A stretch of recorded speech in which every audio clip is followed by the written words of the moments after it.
This to me has to do with choices, is that our minds can limit us in a huge way, as in the example with the failure versus a constructive, I expect to succeed kind of attitude. And infinite to me is just an acceptance that there's way more to us than meets the eye. And it's embracing the possibilities and saying, just how far can we go? Using the Neo reference from the Matrix, can you get to the point where you can have a gazillion bullets coming at you and do this and cause them to drop to the ground as if they don't exist because for you they don't? If you take Christ, for instance, or Jesus, and some of the amazing things that he was able to do, you ask yourself the question. He basically said, this and greater things you can do as well. That's my paraphrase. But, just how far can we take this? How much of our world can we master? And whatever you determine to be your boundary on that is what you're going to experience. So that if I say that I can get to this point and no further, that I can never walk on water, or I can never convert water to wine, or whatever it is, if that's my limitation, then that's my limitation.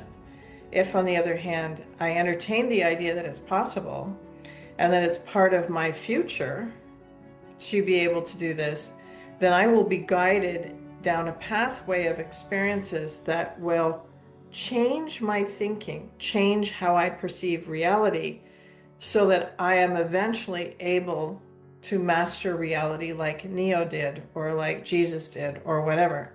Like, if we truly are these infinite beings, then it's like, where are the boundaries? I don't know. And any limitation we accept is going to keep us from being able to perform in that arena until we remove the barrier that says I can't. Think of the money situation. Like, money is a really big one in our society.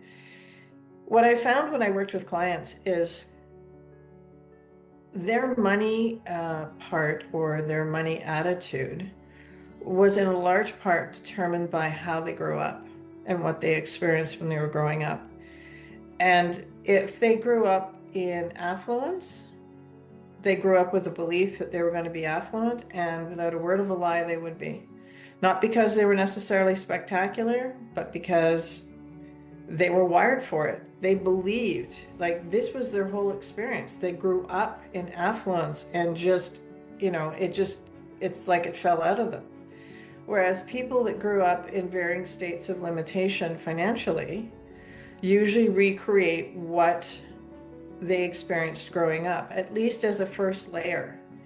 And then if they want to go beyond that, then you're going to see that they've really had to work and struggle, because mostly what they're struggling against is the ceiling they've placed for themselves inside their mind about what's possible, that was placed there during their childhood and how they were raised. Because our parents are the first role models that dictate most of what we believe about our reality and how it works. And we're going to adopt those attitudes first.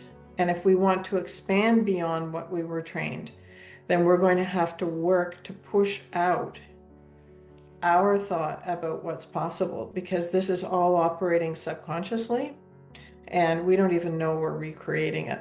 But you look at people's reality, and the first one that they will create will generally be the one they experienced growing up.